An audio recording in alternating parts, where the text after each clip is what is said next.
sitting comfortably, then my next guest is going to begin. He's the rising comedian who's already achieved at 25 what most of us can only look forward to in the distant future, middle age. Will you please welcome Mr. Jeremy Hardy.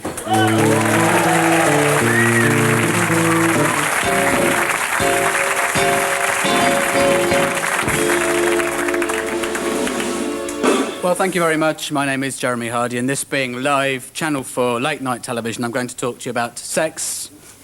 Now, I know there are going to be a lot of people complaining in the video box about this, but we won't be able to see what they're doing with their hands, will we? I used to do a lot of casual sex. I did it in a safari suit, actually. That's not actually true. I've never had much of a sex life. I've always had lots of very close friends who don't think about me in that way, and I think that's very supportive of them, really.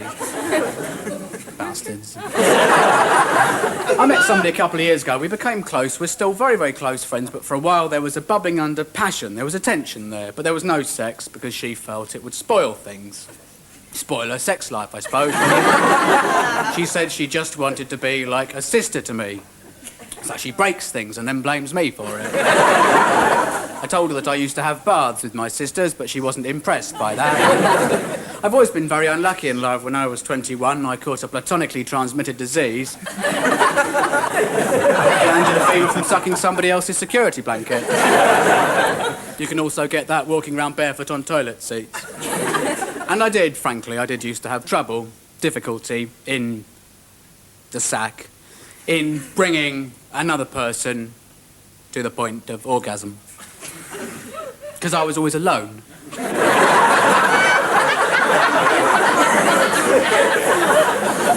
I used to worry that people were faking their orgasms in my sexual fantasy. On the subject of faking, one bloke said to me, and this is the very macho kind of lover, the sort of man whose idea of foreplay is to drink all the coffee before intercourse. He said, Jeremy, I'd know if a woman wasn't being honest. I'd know if a woman was faking in bed. I said, if you want to know if someone's being honest when you're in bed with them, a very good way of knowing whether or not someone's telling the truth, this is body language, is that when people lie, their heartbeat rate increases and they sweat a lot. That worried him. But people worry too much about sexual technique. I mean, obviously, if someone says, was what all right for me, you're on the wrong track, really. But I think my idea of someone that's good in bed, really, is just someone who goes to sleep quickly and doesn't take up much room. Now, I'm going to tell you what I really think now. I know I've been upstaged by Dawn, but I've got into my stride, and I've built up a lot of respect amongst you. You're thinking, well, here's someone who's lived. He's been there. He's lived on the edge. So here's what I think about sex. I think it's good, it's normal, it's natural, it's healthy. I know we've had setbacks and we must now take precautions, but it's a good thing, whatever your sex or your partner's sex.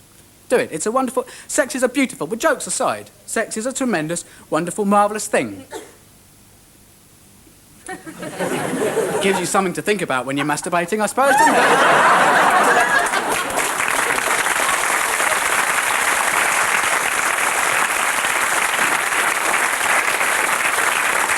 Jeremy Hardy.